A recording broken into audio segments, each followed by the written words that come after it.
سورہ فاطر. سورہ فاطر کا تعارف. مقام نزول. سورہ فاطر مکہ مکرمہ میں نازل ہوئی ہے. رکوع اور آیات کی تعداد اس میں 5 رکوع اور 45 آیتیں ہیں. فاطر نام رکھنے کی وجہ.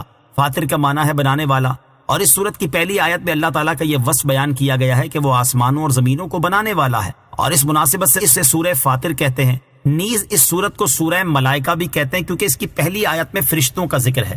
سورہ فاطر کے مضامین. اس سورت کا مرکزی مضمون یہ ہے کہ اس میں اللہ تعالیٰ کو ایک ماننے کی دعوت دی گئی، اور اللہ تعالیٰ کے واحد اور موجود ہونے، مردوں کو زندہ کرنے پر قادر ہونے پر دلائل دیے گئے ہیں. نیز اس میں مزید یہ چیزیں بیان کی گئی ہیں. نمبر 1، کفار مکہ کے جھٹلانے پر نبی پاک علیہ الصلوۃ والسلام کو تسلی دی گئی ہے. نمبر 2، شیطان کے فریب اور دھوکہ دہی سے بچنے کا حکم دیا، اور یہ بتایا گیا کہ شیطان تمہارا دشمن ہے، تم بھی اسے دشمن سمجھو. نمبر 3، اللہ تعالیٰ کی قدرت کے آثار بیان کیے گئے ہیں. نمبر 4، یہ بتایا گیا کہ جو گناہوں سے بچا اور نیک اعمال کیے تو اس نے اپنے بھلے کے لیے ہی ایسا کیا ہے. نمبر 5، نبی پاک علیہ الصلوۃ والسلام کی امت کے لوگوں کے مختلف مراتب اور درجات بیان کیے گئے ہیں.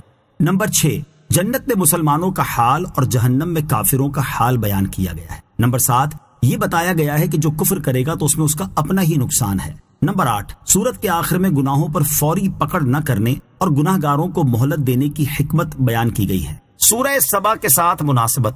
سورہ فاطر کی اپنے سے ماں قبل سورت سبا کے ساتھ مناسبت یہ ہے کہ سورہ سبا کے آخر میں اللہ تعالیٰ نے کفار کی ہلاکت اور انہیں شدید ترین عذاب دیے جانے کا ذکر کیا، اور سورہ فاطر کی ابتدا میں یہ بیان ہوا کہ مسلمانوں پر لازم ہے کہ وہ اللہ تعالیٰ کی حمد و ثنا کریں اور اس کا شکر بجا لائیں. بسم اللہ الرحمن الرحیم. ترجمہ: اللہ کے نام سے شروع جو نہایت مہربان رحمت والا ہے. الحمد للہ فاطر السماوات والارض جاعل الملائکۃ رسلا اولی اجنحہ جاعل الملائکۃ رسلا اولی اجنحۃ مثنی وثلاث ورباع یزید فی الخلق ما یشاء ان اللہ علی کل شیء قدیر. ترجمہ: تمام تعریفیں اللہ کے لیے ہیں جو آسمانوں اور زمین کا بنانے والا ہے، فرشتوں کو رسول بنانے والا ہے، جن کے 2 3 4 پر ہیں. پیدائش میں جو چاہتا ہے بڑھا دیتا ہے. بے شک اللہ ہر چیز پر قادر ہے. الحمدللہ، تمام تعریفیں اللہ کے لیے ہیں. ارشاد فرمائے کہ تمام تعریفیں اللہ تعالیٰ کے لیے ہیں جو آسمانوں اور زمین کو کسی سابقہ مثال کے بغیر بنانے والا ہے. ان فرشتوں کو اپنے انبیاء کرام علیہ الصلوۃ والسلام کی طرف رسول یعنی قاصد بنانے والا ہے، جن کے 2 3 4 پر ہیں.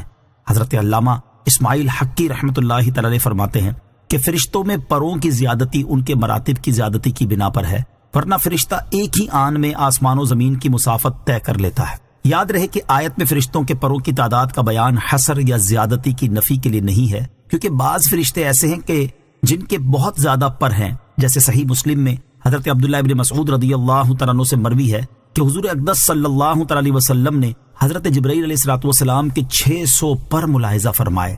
اس آیت سے معلوم ہوا کہ جو فرشتے انبیاء کرام علیہ الصلوۃ والسلام کی خدمت میں اللہ تعالیٰ کے پیغام لاتے ہیں وہ دیگر فرشتوں میں اعلیٰ درجے والے ہیں، کیونکہ اللہ تعالیٰ نے اس آیت میں بطور خاص ان کا ذکر فرمایا ہے. یزید فی الخلق ما یشاء، پیدائش میں جو چاہتا ہے بڑھا دیتا ہے. حضرت عبداللہ ابن عباس رضی اللہ تعالیٰ عنہما اس آیت کی تفسیر میں فرماتے ہیں کہ اللہ تعالیٰ فرشتوں کی بناوٹ اور ان کے پروں میں جس طرح چاہتا ہے اضافہ فرماتا ہے. اور دیگر مفسرین رحمت اللہ تعالیٰ علیہم نے اس آیت پہ مذکور زیادتی کی مختلف تفاسیر بیان کی ہیں. ان کے اقوال کا خلاصہ یہ ہے کہ اللہ تعالیٰ انسانی جسم کی بناوٹ میں یا اس کی آواز کی خوبصورتی میں یا اس کی اچھی لکھائی میں یا اس کی آنکھوں اور ناک کی ملاحت میں یا اس کے بالوں کے گھنگر میں یا اس کی عقل میں یا اس کے علم میں یا اس کے پیشے میں یا اس کے نفس کی پاکیزگی میں یا گفتگو کی حلاوت میں جس طرح چاہتا ہے اپنی مشیت اور حکمت کے مطابق اضافہ فرما دیتا ہے.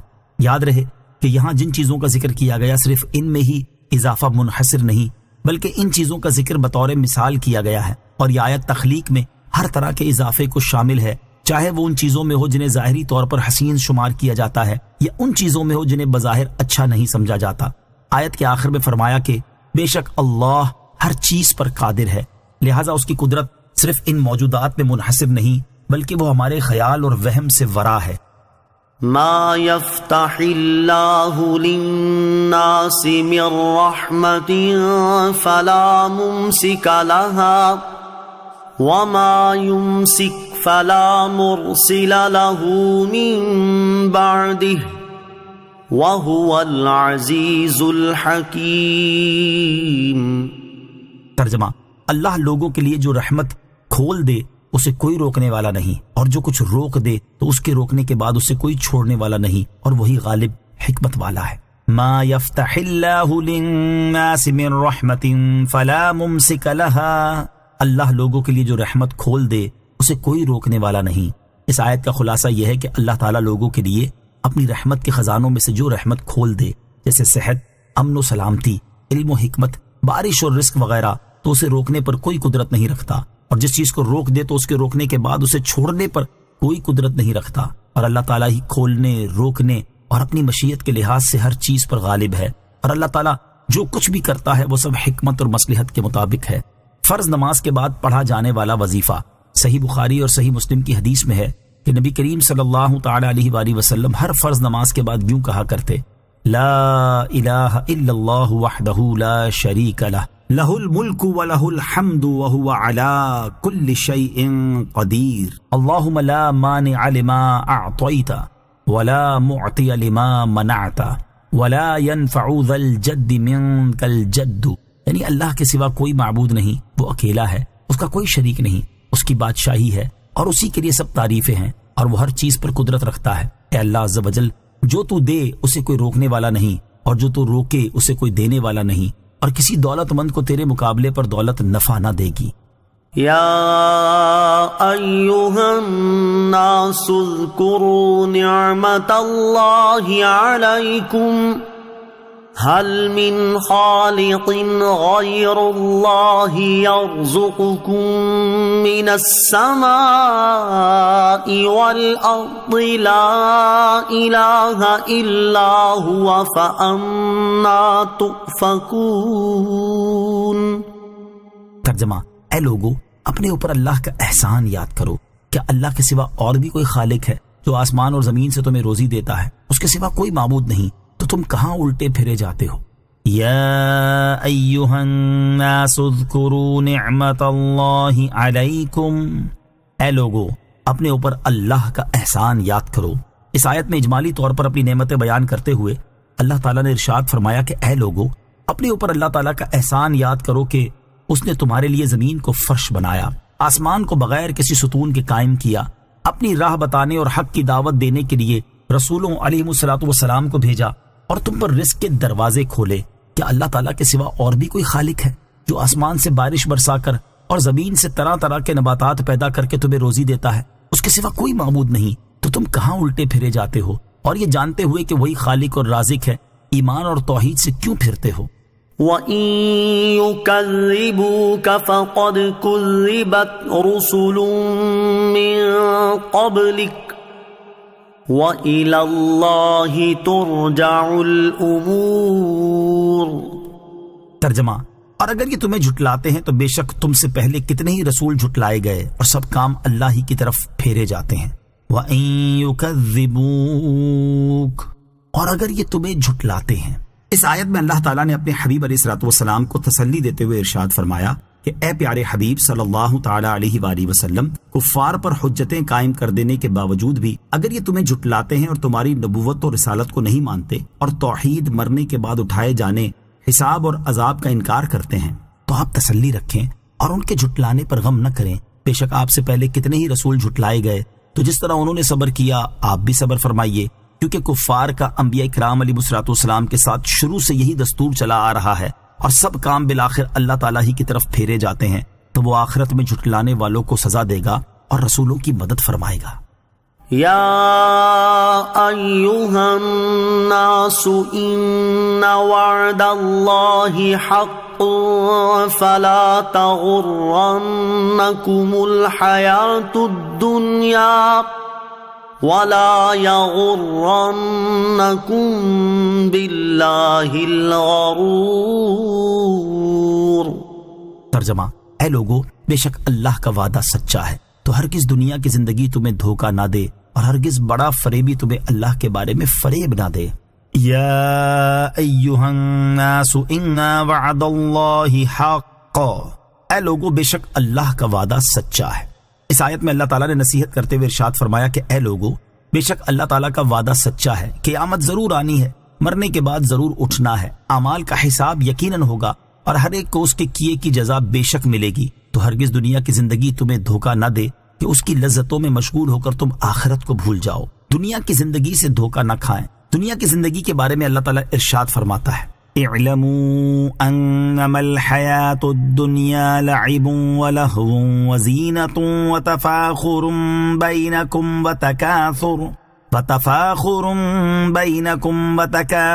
فی الاموال والاولاد كمثل غيث أعجب الكفار نباته ثم يهيج فتراه مصفرا ثم يكون حطاما وفي الآخرة عذاب شديد ومغفرة من الله ورضوان وما الحياة الدنيا إلا متاع الغرور۔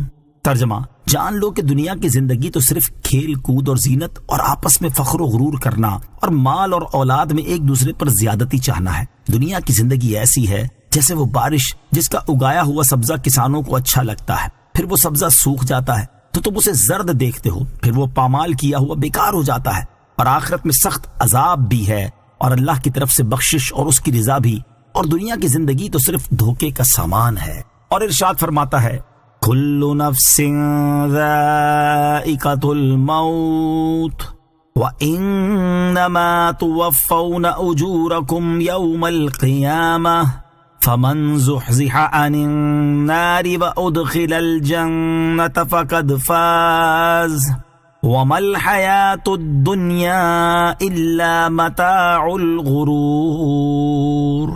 ترجمہ: ہر جان موت کا مزہ چکھنے والی ہے، اور قیامت کے دن تمہیں تمہارے اجر پورے پورے دیے جائیں گے۔ تو جسے آگ سے بچا لیا گیا اور جنت میں داخل کر دیا گیا تو وہ کامیاب ہو گیا، اور دنیا کی زندگی تو صرف دھوکے کا سامان ہے۔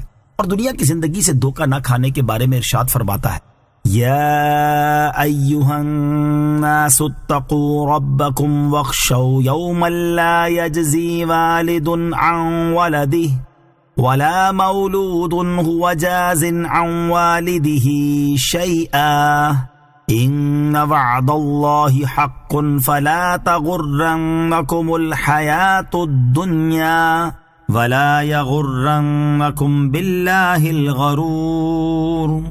ترجمہ: اے لوگو، اپنے رب سے ڈرو اور اس دن کا خوف کرو جس میں کوئی باپ اپنی اولاد کے کام نہ آئے گا، اور نہ کوئی بچہ اپنے باپ کو کچھ نفع دینے والا ہوگا۔ بے شک اللہ کا وعدہ سچا ہے، تو دنیا کی زندگی ہرگز تمہیں دھوکہ نہ دے، اور ہرگز بڑا دھوکہ دینے والا تمہیں اللہ کے علم پر دھوکے میں نہ ڈالے۔ لہٰذا مسلمانوں کو چاہیے کہ دنیا کی رنگینیوں اور اس کی لذتوں میں کھونے کی بجائے اپنی آخرت کی تیاری میں مصروف رہیں۔ حضرت عبداللہ ابن عمر رضی اللہ تعالیٰ عنہما فرماتے ہیں کہ رسول اللہ صلی اللہ تعالیٰ علیہ وسلم نے میرا کندھا پکڑ کر فرمایا: دنیا میں یوں رہو گویا تم مسافر ہو یا راہ چلتے۔ حضرت عبداللہ ابن عمر رضی اللہ تعالیٰ عنہما فرماتے ہیں کہ جب تم شام پالو تو صبح کے منتظر نہ رہو، اور جب صبح پالو تو شام کی امید نہ رکھو، اور اپنی تندرستی سے بیماری کے لیے اور زندگی سے موت کے لیے کچھ توشہ لے لو۔ اللہ تعالیٰ ہمیں دنیا کی حقیقت کو سمجھنے اور اس کی رنگینیوں سے دھوکہ نہ کھانے کی توفیق عطا فرمائے، آمین۔ وَلَا يَغُرَّنَّكُمْ بِاللَّهِ الْغَرُورُ، اور ہرگز وہ بڑا فریبی تمہیں اللہ کے بارے میں فریب نہ دے، یعنی گناہوں پر اصرار کے باوجود شیطان تمہارے دلوں میں یہ وسوسہ ڈال کر اللہ تعالیٰ کے عفو و کرم کے بارے میں تمہیں ہرگز فریب نہ دے کہ تم جو چاہو عمل کرو۔ اللہ تعالیٰ بخشنے والا ہے، وہ تمہارے تمام گناہوں کو بخش دے گا۔ بے شک گناہگار کی مغفرت ہو جانا ممکن ہے، لیکن مغفرت کی امید پر گناہ کرنا ایسے ہے جیسے ناساز طبیعت کے درست ہونے کی امید پر زہر کھانا۔ صدر الافاضل مفتی نعیم الدین مراد آبادی رحمۃ اللہ تعالی علیہ اس آیت کی تفسیر میں فرماتے ہیں شیطان تمہارے دلوں میں یہ وسوسہ ڈال کر تمہیں اللہ تعالیٰ کے بارے میں ہرگز فریب نہ دے کہ گناہوں سے مزہ اٹھا لو۔ اللہ تعالیٰ حلم فرمانے والا ہے، وہ درگزر کرے گا۔ اللہ تعالیٰ بے شک حلم والا ہے، لیکن شیطان کی فریب کاری یہ ہے کہ وہ بندوں کو اس طرح توبہ و عمل صالح سے روکتا ہے اور گناہ و معصیت پر جری کرتا ہے، اور اس کے فریب سے ہوشیار رہو۔ گناہوں اور امید سے متعلق مسلمانوں کا حال۔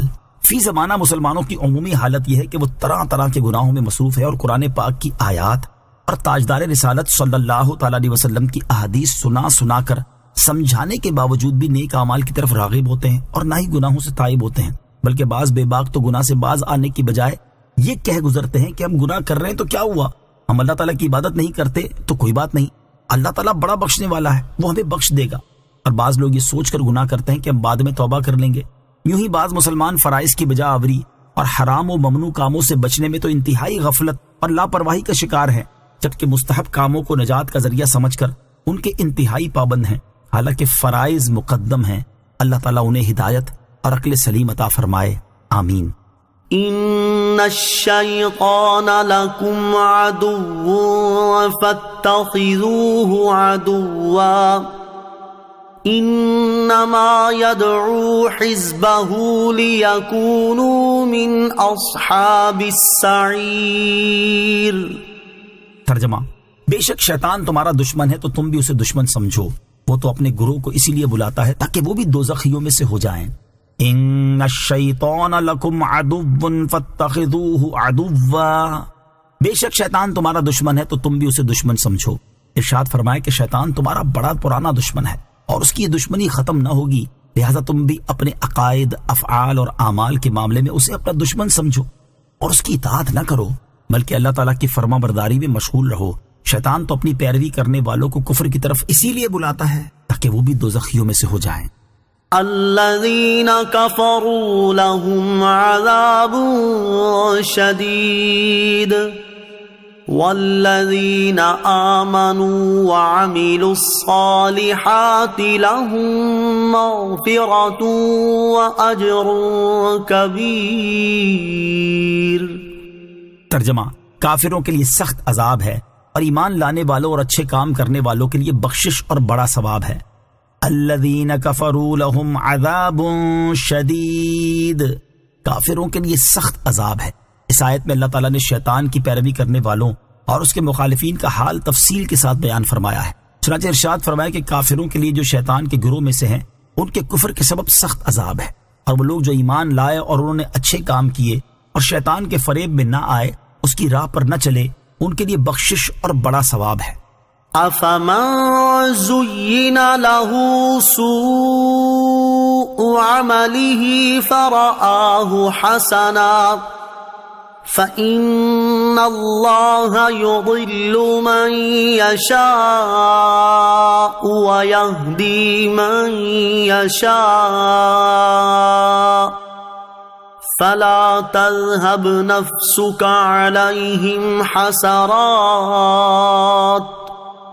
ان اللہ علیم بما یصنعون۔ ترجمہ: تو کیا وہ شخص جس کے لیے اس کا برا عمل خوبصورت بنا دیا گیا تو وہ اسے اچھا ہی سمجھتا ہے، کیا وہ ہدایت یافتہ آدمی جیسا ہو سکتا ہے؟ تو بے شک اللہ گمراہ کرتا ہے جسے چاہتا ہے اور راہ دکھاتا ہے جسے چاہتا ہے، تو حسرتوں کی وجہ سے ان پر تمہاری جان نہ چلی جائے، بے شک اللہ خوب جانتا ہے جو کچھ وہ کرتے ہیں۔ افمن زین له سوء عملہ، تو کیا وہ شخص جس کے لیے اس کا برا عمل خوبصورت بنا دیا گیا؟ شیطان کی پیروی اور مخالفت کرنے والوں کا حال بیان کرنے کے بعد اللہ تعالیٰ نے اپنے حبیب علیہ الصلوۃ والسلام سے ارشاد فرمایا کہ وہ شخص جس کے لیے اس کا برا عمل خوبصورت بنا دیا گیا تو وہ اسے اچھا ہی سمجھتا ہے، کیا وہ ہدایت یافتہ آدمی جیسا ہو سکتا ہے؟ ہرگز نہیں۔ برے کام کو اچھا سمجھنے والا راہ یاب کی طرح کیا ہو سکتا ہے؟ وہ تو اس بدکار سے بدر جہاں بدتر ہے جو اپنے خراب عمل کو برا جانتا ہو اور حق کو حق اور باطل کو باطل سمجھتا ہو۔ شان نزول: یہ آیت ابو جہل وغیرہ مشرکین مکہ کے بارے میں نازل ہوئی جو اپنے شرک و کفر جیسے قبیح افعال کو شیطان کے بہکانے اور اچھا سمجھانے سے اچھا سمجھتے تھے، اور ایک قول یہ ہے کہ یہ بدعتی اور نفسانی خواہشات پر چلنے والے لوگوں کے حق میں نازل ہوئی جن میں خوارج وغیرہ داخل ہیں جو اپنی بد مذہبیوں کو اچھا جانتے ہیں اور آج کل کے تمام بد مذہب خواہ وہ انبیاء کرام علیہ الصلوۃ والسلام اور اولیاء الزام رحمت اللہ تعالی علیہم کے گستاخ ہوں، یا صحابہ کرام اور اہل بیت رضی اللہ تعالی عنہم کے گستاخ، یا تقلید کے منکر، یا جری و بے باک نئے متجددین جو کہ اپنی بے دینیوں کو دین اور بدعملیوں کو نیکی سمجھ کر ان پر فخر کرتے ہیں، سب انہی کے زمرے میں داخل ہیں۔ برے اعمال کو اچھا سمجھ کر کرنا ہمارے معاشرے کا بہت بڑا المیہ ہے۔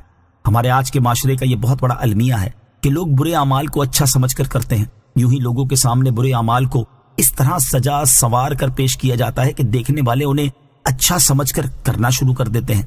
جیسے مردوں کے شانہ بشانہ کام کرنے کو عورت کا حق جانا جاتا ہے، گلیوں اور بازاروں میں عورتوں کے بے پردہ گھومنے کو فیشن خیال کیا جاتا ہے، اجنبی مردوں سے بے تکلف ہو کر باتیں کرنے اور ان سے ہاتھ ملانے کو تہذیب کا نام دیا جاتا ہے، مردوں کے داڑھی منڈانے کو چہرے کا حسن شمار کیا جاتا ہے، موسیقی کو روح کی غذا سمجھا جاتا ہے۔ اللہ تعالیٰ مسلمانوں کو ہدایت عطا فرمائے، آمین۔ فَإِنَّ اللَّهَ يُضِلُّ مَن يَشَاءُ وَيَهْدِي مَن يَشَاءُ، تو بے شک اللہ گمراہ کرتا ہے جسے چاہتا ہے اور راہ دکھاتا ہے جسے چاہتا ہے۔ یعنی اے حبیب صلی اللہ تعالی علیہ وسلم، بے شک اللہ تعالیٰ جسے چاہتا ہے گمراہ کرتا ہے اور جسے چاہتا ہے راہ دکھاتا ہے۔ لہٰذا غموں کی وجہ سے ان پر آپ کی جان نہ چلی جائے کہ افسوس و ایمان نہ لائے اور حق کو قبول کرنے سے محروم رہے۔ مراد یہ کہ آپ ان کے کفر اور ہلاکت کا غم نہ فرمائیں، بے شک اللہ تعالیٰ خوب جانتا ہے جو کچھ وہ کرتے ہیں۔ اللہ تعالیٰ انہیں ان کے اعمال کی سزا دے گا۔ اس طرح کی آیات سے یہ بھی معلوم ہوا کہ مبلغ کی تبلیغ کا اثر ظاہر نہ ہو رہا ہو تو اسے بہت زیادہ غمزدہ نہیں ہونا چاہیے، اللہ تعالیٰ کی رضا اور ثواب پر نظر رکھنی چاہیے۔ واللہ الذی ارسل الریاح فتثیر سحابا فسقناہ الى بلد میت فأحیینا به الارض بعد موتها کذالک النشور۔ ترجمہ، اور اللہ ہی ہے جس نے ہوائیں بھیجیں تو وہ ہوائیں بادل کو ابھارتی ہیں، پھر ہم اسے کسی مردہ شہر کی طرف رواں کرتے ہیں تو اس کے سبب ہم زمین کو اس کی موت کے بعد زندہ فرماتے ہیں۔ یوں ہی حشر میں اٹھنا ہے۔ واللہ الذی ارسل الریاح، اور اللہ ہی ہے جس نے ہوائیں بھیجی۔ اس آیت میں اللہ تعالیٰ نے بنجر زمین کو سرسبز و شاداب کرنے سے مردوں کو اٹھائے جانے پر استدلال فرمایا ہے۔ چنانچہ ارشاد فرمایا کہ اللہ تعالیٰ ہی ہے جس نے ہوائیں بھیجی تو وہ ہوائیں بادل کو ابھارتی ہیں، پھر ہم اسے کسی مردہ شہر کی طرف رواں کرتے ہیں جس میں سبزہ اور کھیتی نہیں، اور خشک سالی سے وہاں کی زمین بے جان ہو گئی ہے، تو اس بادل سے نازل ہونے والی بارش کے سبب ہم زمین کو اس کے مرنے یعنی خشک ہونے کے بعد زندہ فرماتے ہیں اور اس کو سرسبز و شاداب کر دیتے ہیں۔ اس سے ہماری قدرت ظاہر ہے، اور جس طرح ہم خشک زمین کو سرسبز و شاداب کرتے ہیں اسی طرح حشر میں مردوں کو اٹھائیں گے۔ حضور سید المرسلین صلی اللہ تعالی علیہ وسلم سے ایک صحابی رضی اللہ تعالیٰ عنہ نے عرض کیا کہ اللہ تعالیٰ مردے کس طرح زندہ فرمائے گا، مخلوق میں اس کی کوئی نشانی ہو تو ارشاد فرمائے۔ نبی اکرم علیہ الصلوۃ والسلام نے ارشاد فرمایا، کیا تیرا کسی ایسے جنگل میں سے گزر ہوا ہے جو خشک سالی سے بے جان ہو گیا ہو اور وہاں سبزے کا نام و نشان نہ رہا ہو؟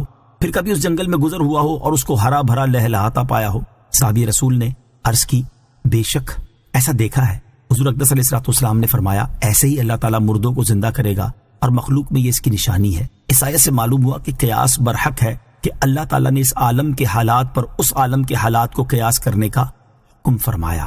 من كان يريد العزة فلله العزة جميعا إليه يصعد الكلم الطيب والعمل الصالح يرفعه والذين يمكرون السيئات لهم عذاب شديد ومكر أولئك هو يبور۔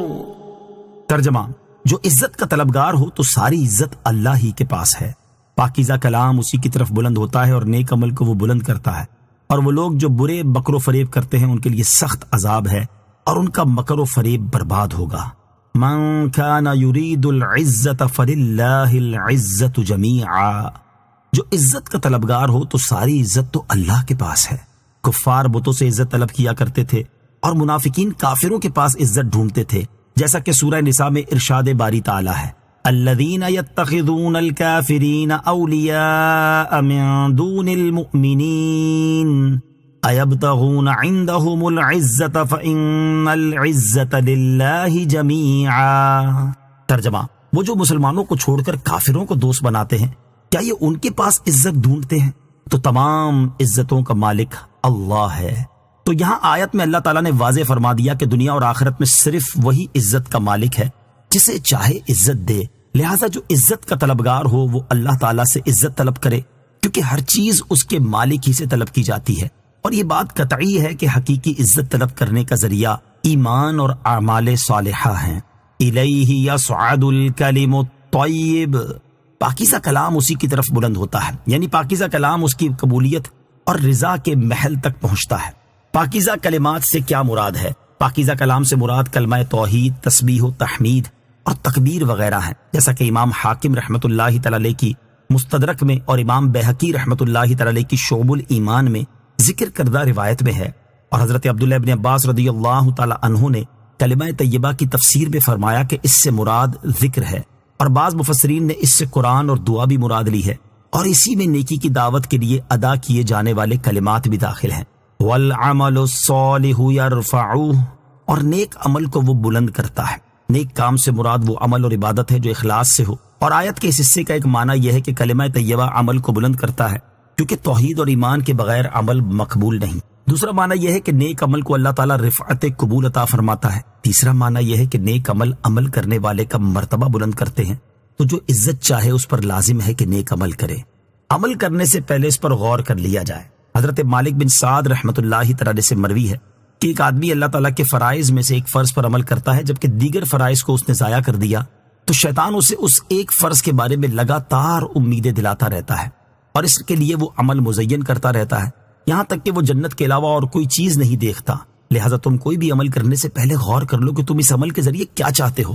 اگر وہ عمل خالص اللہ تعالیٰ کے لیے ہو تو اسے کر لو، اور اگر کسی اور کے لیے ہو تو اپنے نفس کو مشقت میں مت ڈالو کہ تمہیں اس سے کچھ نہیں ملے گا، کیونکہ اللہ تعالیٰ وہی عمل قبول فرماتا ہے جو خالص اسی کے لیے کیا جائے۔ اللہ تعالیٰ ارشاد فرماتا ہے الیہ یصعد الکلم الطیب والعمل الصالح یرفعہ۔ ترجمہ، پاکیزہ کلام اسی کی طرف بلند ہوتا ہے اور نیک عمل کو وہ بلند کرتا ہے۔ والذین یمکرون السیئات، اور وہ لوگ جو برے مکر و فریب کرتے ہیں۔ اس آیت میں مکر کرنے والوں سے مراد وہ قریش ہیں جنہوں نے دار الندوہ میں جمع ہو کر نبی کریم علیہ الصلوۃ والسلام کے بارے میں قید کرنے، قتل کرنے اور جلا وطن کرنے کے مشورے کیے تھے۔ اس کا تفصیلی بیان سورہ انفال کی آیت نمبر 130 کی تفسیر میں ہو چکا ہے۔ آیت کا خلاصہ یہ ہے کہ وہ لوگ جو برے مکر و فریب کرتے ہیں ان کے لیے دنیا و آخرت میں سخت عذاب ہے، اور ان کا مکر و فریب برباد ہوگا اور وہ اپنے فریب میں کامیاب نہ ہوں گے۔ چنانچہ ایسا ہی ہوا۔ حضور سید المرسلین صلی اللہ تعالی علیہ وآلہ وسلم ان کے شر سے محفوظ رہے، اور انہوں نے اپنی مکاریوں کی سزائیں پائیں کہ بدر میں قید بھی ہوئے، قتل بھی کیے گئے اور مکہ مکرمہ سے نکالے بھی گئے۔ واللہ خلقکم من تراب ثم من نطفة ثم جعلکم ازواجا وما تحمل من انثى ولا تضع الا بعلمه وما يعمر من معمر ولا ينقص من عمره إلا في كتاب إن ذلك على الله يسير۔ ترجمہ، اور اللہ نے تمہیں مٹی سے بنایا، پھر پانی کی بوند سے، پھر تمہیں جوڑے جوڑے کیا، اور کوئی مادہ اللہ تعالیٰ کے علم کے بغیر نہ حاملہ ہوتی ہے اور نہ ہی بچہ جنتی ہے، اور جس بڑی عمر والے کو عمر دی جائے یا جس کسی کی عمر کم رکھی جائے، یہ سب ایک کتاب میں ہے۔ بے شک یہ اللہ پر بہت آسان ہے۔ واللہ خلقکم من تراب، اور اللہ نے تمہیں مٹی سے بنایا۔ اس آیت میں اللہ تعالیٰ نے پہلے اپنی قدرت کا بیان فرمایا کہ اللہ تعالیٰ نے تمہاری اصل حضرت آدم علیہ السلام کو مٹی سے بنایا، پھر ان کی نسل کو پانی کی بوند سے بنایا، پھر تمہیں مرد و عورت دو جوڑے بنایا۔ اس کے بعد کمال علم کا ذکر فرمایا کہ اللہ تعالیٰ رحم میں ہر بچے کی تخلیق سے پہلے بلکہ بعد کے بھی تمام حالات سے خبردار ہے۔ پھر اپنے ارادے کے نفاذ کو بیان کرتے ہوئے فرمایا کہ جس بڑی عمر والے کو عمر دی جائے یا جس کسی کی عمر کم رکھی جائے، یہ سب ایک کتاب یعنی لوح محفوظ میں لکھا ہوا ہے۔ تو جب اللہ تعالیٰ ہی قادر، عالم اور ارادے والا ہے اور بتوں میں قدرت، علم اور ارادہ کچھ بھی نہیں، تو وہ عبادت کے مستحق کس طرح ہو سکتے ہیں؟ ان ذلک علی اللہ یسیر، بے شک یہ اللہ پر بہت آسان ہے۔ اس میں اشارہ کی تفسیر میں ایک احتمال یہ ہے کہ مٹی سے انسان کو بنانا اللہ تعالیٰ پر بہت آسان ہے۔ دوسرا احتمال یہ ہے کہ مادہ کے حاملہ ہونے اور بچہ جننے کے حالات سے خبردار ہونا اللہ تعالیٰ پر بہت آسان ہے۔ تیسرا احتمال یہ ہے کہ کسی کو زیادہ یا کم عمر دینا اللہ تعالیٰ پر بہت آسان ہے۔ نیز اس آیت کا یہ معنی بھی بیان کیا گیا ہے کہ بے شک عمل اور عمر کو لکھ دینا اللہ تعالیٰ پر بہت آسان ہے، اور حقیقتاً ساری چیزیں اللہ تعالیٰ کے لیے آسان ہیں۔ وما يستوي البحران هذا عذب فرات سائغ شرابه وهذا ملح أجاج ومن كل تأكلون لحما طريا وتستخرجون حلية تلبسونها وَتَرَى الْفُلْكَ فِيهِ مَوَاخِرَ لِتَبْتَغُوا مِنْ فَضْلِهِ وَلَعَلَّكُمْ تَشْكُرُونَ۔ ترجمہ، اور دونوں سمندر برابر نہیں، یہ میٹھا خوب میٹھا ہے، اس کا پانی خوشگوار ہے، اور یہ دوسرا نمکین بہت کڑوا ہے، اور ہر ایک سے تم تازہ گوشت کھاتے ہو اور وہ زیور نکالتے ہو جسے تم پہنتے ہو، اور تو کشتیوں کو اس میں پانی کو چیرتے ہوئے دیکھے گا تاکہ تم اس کا فضل تلاش کرو اور تاکہ تم شکر ادا کرو۔ وما يستوي البحران، اور دونوں سمندر برابر نہیں۔ اس آیت میں اللہ تعالیٰ نے مومن اور کافر کے بارے میں ایک مثال بیان فرمائی ہے۔ اس کا خلاصہ یہ ہے کہ جس طرح کھاری اور میٹھے سمندر بعض فوائد میں اگرچہ یکساں ہیں، لیکن پانی ہونے میں ایک جیسے ہونے کے باوجود دونوں برابر نہیں، کیونکہ پانی سے جو اصل مقصود ہے اس میں یہ مختلف ہیں۔ اسی طرح مومن اور کافر انسان ہونے میں ایک جیسے ہونے کے باوجود برابر نہیں، اگرچہ بعض صفات جیسے شجاعت اور سخاوت میں یکساں ہوں، کیونکہ یہ دونوں ایک عظیم خاصیت میں مختلف ہیں، اور وہ عظیم خاصیت یہ ہے کہ مومن اپنی اصل فطرت یعنی اسلام پر قائم ہے، جبکہ کافر اس پر قائم نہیں۔ پانی پیتے وقت کی ایک دعا حضرت ابو جعفر رضی اللہ تعالیٰ عنہ فرماتے ہیں، نبی کریم علیہ الصلوۃ والسلام جب پانی پیتے تو فرماتے، الحمدللہ الذی جعلہ عذبا فراتا برحمتہ وَلَمْ يَجْعَلْهُ مَالِحًا أُجَاجًا بِذُنُوبِنَا، تمام تعریفیں اللہ تعالیٰ کے لیے جس نے اس پانی کو اپنی رحمت سے میٹھا خوب میٹھا بنایا ہے اور ہمارے گناہوں کی وجہ سے نمکین اور بہت کڑوا نہیں بنایا۔ حدیث میں گناہوں کا تذکرہ ہماری تعلیم کے لیے ہے۔ نوٹ، کھاری اور میٹھے سمندروں کا ذکر سورہ فرقان کی آیت نمبر 53 میں بھی گزر چکا ہے۔ وَمِن كُلٍّ تَأْكُلُونَ لَحْمًا طَرِيًّا، اور ہر ایک سے تم تازہ گوشت کھاتے ہو۔ اس آیت میں اللہ تعالیٰ نے سمندر سے حاصل ہونے والے فوائد بیان فرمائے ہیں۔ آیت کا خلاصہ یہ کہ کھاری اور میٹھے دونوں سمندروں میں سے تم مچھلی کا تازہ گوشت کھاتے ہو، اور وہ قیمتی موتی نکالتے ہو جسے تم پہنتے ہو، اور تم کشتیوں کو دریا میں چلتے ہوئے پانی کو چیرتے ہوئے دیکھو گے، اور وہ ایک ہی ہوا میں آتی بھی ہیں جاتی بھی ہیں۔ تمہارے لیے سمندر کی یہ تسخیر اس لیے ہے تاکہ تم تجارتوں میں نفع حاصل کر کے اللہ تعالیٰ کا فضل تلاش کرو، اور تاکہ تم اللہ تعالیٰ کی نعمتوں کی شکر گزاری کرو۔ یاد رہے کہ زیور اگرچہ عورتیں پہنتی ہیں لیکن چونکہ مردوں کے لیے پہنتی ہیں، اس لیے اس کے نفع کی نسبت دونوں کی طرف ہے، جبکہ شرعی مسئلہ یہ ہے کہ مرد کو موتی وغیرہ پہننا جائز ہے جبکہ عورتوں سے مشابہت نہ ہو، اور سونا چاندی پہننا مردوں کے لیے مطلقاً حرام ہے۔ البتہ 4.5 ماشے سے کم وزن کی ایک نگینے والی چاندی کی انگوٹھی مرد پہن سکتا ہے۔ نوٹ، اس آیت کی مزید تفصیل سورہ نحل کی آیت نمبر 14 میں گزر چکی ہے۔ یولج اللیل فی النہار ویولج النہار فی اللیل وسخر الشمس والقمر کل یجری لأجل مسمى ذالکم اللہ ربکم لہ الملک والذین تدعون من دونه ما يملكون من قطمیر۔ ترجمہ، وہ رات کو دن میں داخل کر دیتا ہے اور دن کو رات میں داخل کر دیتا ہے، اور سورج اور چاند کو اس نے کام میں لگا دیا، ہر ایک مقررہ میعاد تک چلتا ہے۔ یہی اللہ تمہارا رب ہے، اسی کی بادشاہی ہے، اور اس کے سوا جنہیں تم پوجتے ہو وہ کھجور کے چھلکے کے بھی مالک نہیں ہیں۔ یولج اللیل فی النہار، وہ رات کو دن میں داخل کر دیتا ہے۔ اس آیت کا خلاصہ یہ ہے کہ اللہ تعالیٰ رات کے کچھ حصے کو کسی موسم میں دن میں داخل کر دیتا ہے تو دن بڑھ جاتا ہے، اور دن کے کچھ حصے کو کسی موسم میں رات میں داخل کر دیتا ہے تو رات بڑھ جاتی ہے، یہاں تک کہ بڑھنے والی رات یا دن کی مقدار 15 گھنٹے تک پہنچتی ہے اور گھٹنے والا 9 گھنٹے کا رہ جاتا ہے۔ اور اللہ تعالیٰ نے سورج اور چاند کو کام میں لگا دیا، ان میں سے ہر ایک مقررہ میعاد یعنی روز قیامت تک چلتا رہے گا کہ جب قیامت آ جائے گی تو ان کا چلنا موقوف ہو جائے گا اور یہ نظام باقی نہ رہے گا۔ یہی اللہ تعالیٰ تمہارا رب ہے جو معبود ہونے، رب اور مالک ہونے کے تمام اوصاف کا جامع ہے۔ تم اسے پہچانو، اس کی وحدانیت کا اقرار کرو اور اس کے حکم کی اطاعت کرو، اور اللہ تعالیٰ کی بجائے جن بتوں کو تم پوجتے ہو ان کی بے بسی کا حال یہ ہے کہ وہ کھجور کے چھلکے کی مقدار بھی تمہیں نفع نہیں پہنچا سکتے۔ نوٹ: رات کو دن میں داخل کرنے کی تفسیر سورہ آل عمران آیت نمبر 27 اور سورج چاند کو مسخر کرنے کی تفسیر سورہ رعد آیت نمبر 2 اور سورہ ابراہیم آیت نمبر 33 میں بھی گزر چکی ہے۔ إن تدعوهم لا يسمعوا دعاءكم ولو سمعوا ما استجابوا لكم ويوم القيامة يكفرون بشرككم ولا ينبئك مثل خبير۔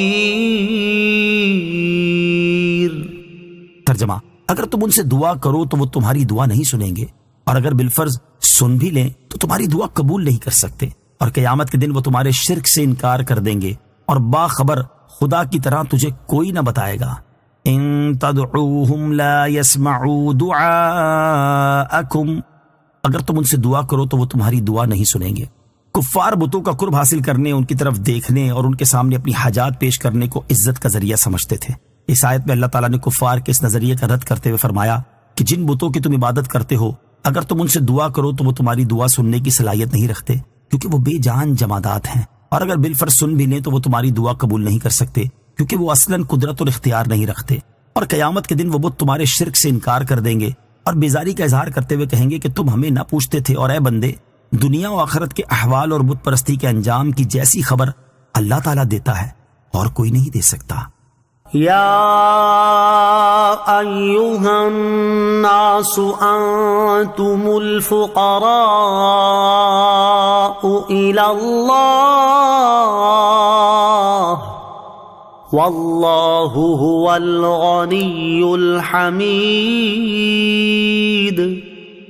ترجمہ: اے لوگو، تم سب اللہ کے محتاج ہو اور اللہ ہی بے نیاز تمام خوبیوں والا ہے۔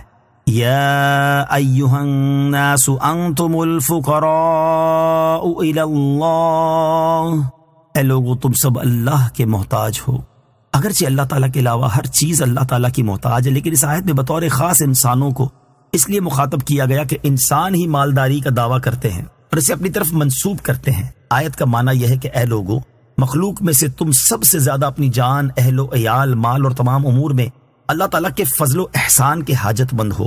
تمہیں پلک جھپکنے بلکہ اس سے بھی کم مقدار میں اللہ تعالیٰ سے بے نیازی نہیں ہو سکتی، اور اللہ تعالیٰ ہی اپنی مخلوق سے بے نیاز ہے، وہ ان کا حاجت مند نہیں، اور وہی مخلوق پر اپنے احسانات اور انعامات کی وجہ سے تمام تعریفوں کا مستحق ہے۔ حضرت ذوالنون مصری رحمۃ اللہ تعالی نے فرمایا کہ مخلوق ہر دم اور ہر لہجہ اللہ تعالیٰ کی محتاج ہے، اور کیوں نہ ہوگی کہ ان کی ہستی اور ان کی بقا سب اس کے کرم سے ہی تو ہے۔ إن يشأ يذهبكم ويأتي بخلق جديد وما ذلك على الله بعزيز۔ ترجمہ: اگر وہ چاہے تو تمہیں لے جائے اور نئی مخلوق لے آئے، اور یہ اللہ پر کچھ دشوار نہیں۔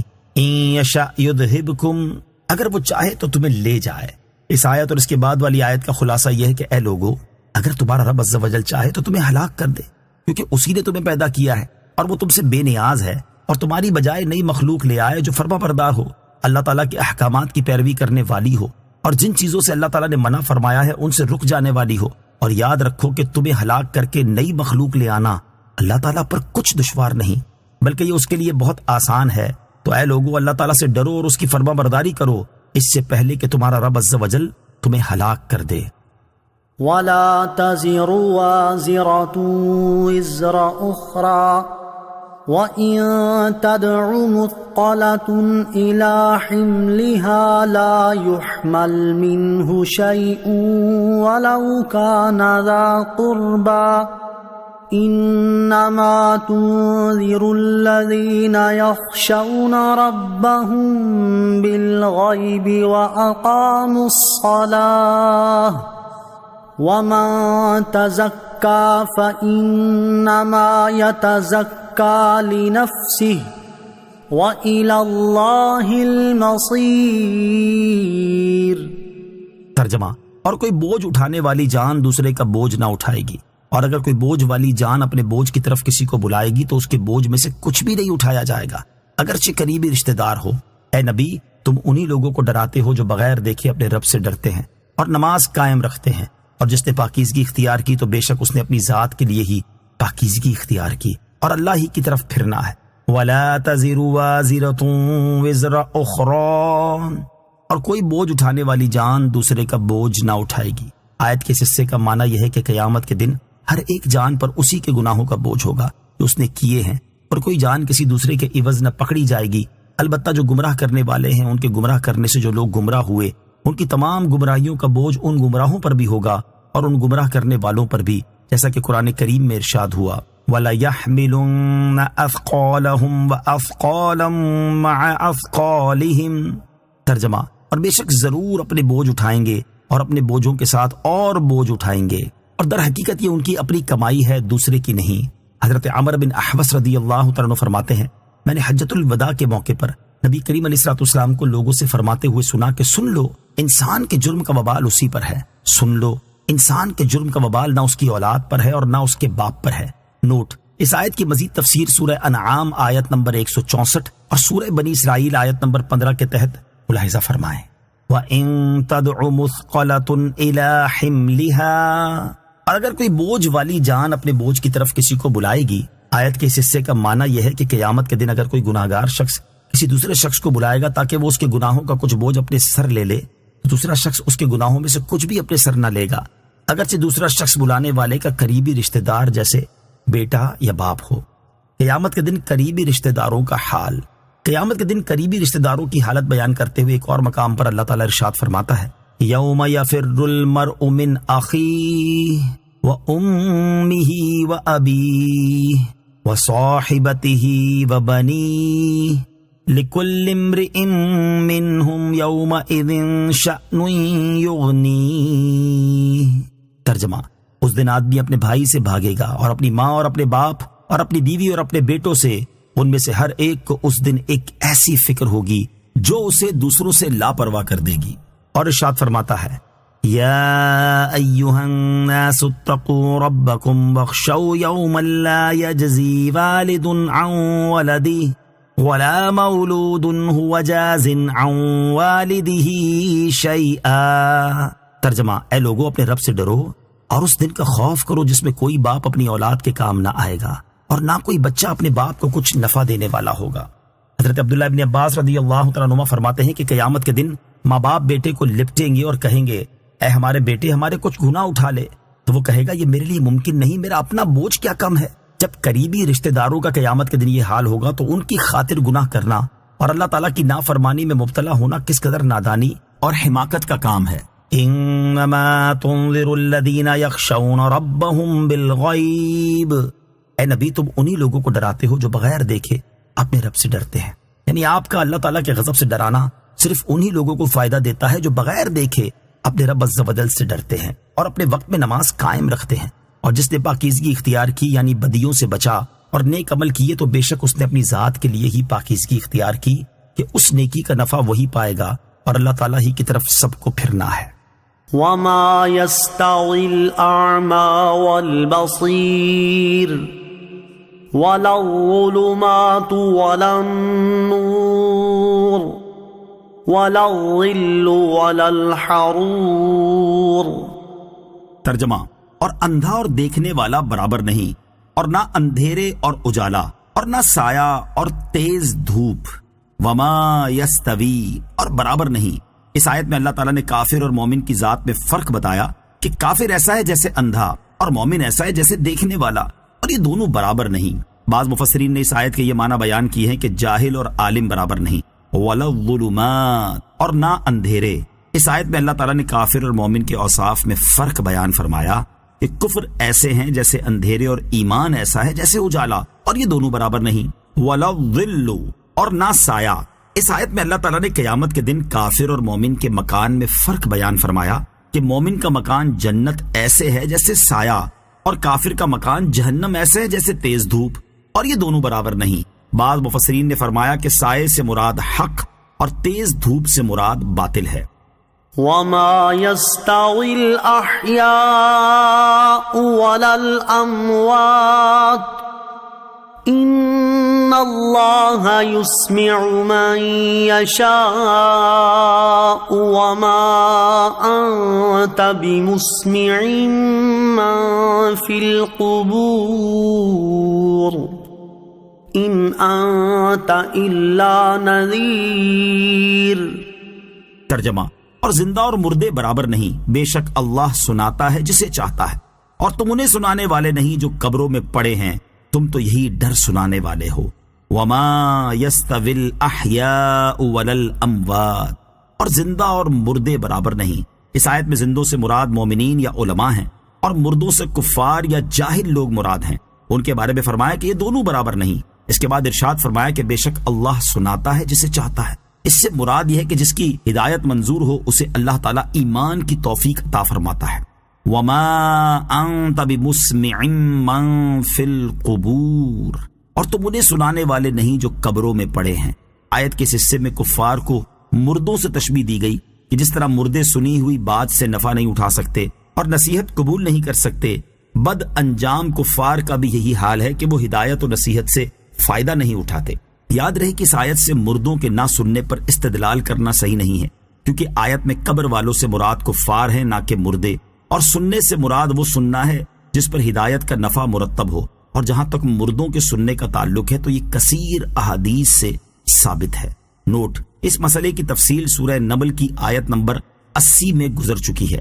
ان انت الا نذیر، تم تو یہی ڈر سنانے والے ہو، یعنی اے حبیب علیہ الصلوۃ والسلام، آپ کی ذمہ داری صرف تبلیغ کر دینا اور اللہ تعالیٰ کے عذاب سے ڈرا دینا ہے۔ اب اگر سننے والا آپ کی نصیحتوں پر غور کرے اور قبول کرنے کے لیے سنے تو نفع پائے گا، اور اگر وہ کفر پر قائم رہنے والے منکرین میں سے ہو اور آپ کی نصیحت سے کوئی فائدہ نہ اٹھائے تو اس میں آپ کا کچھ حرج نہیں، بلکہ وہی محروم ہے۔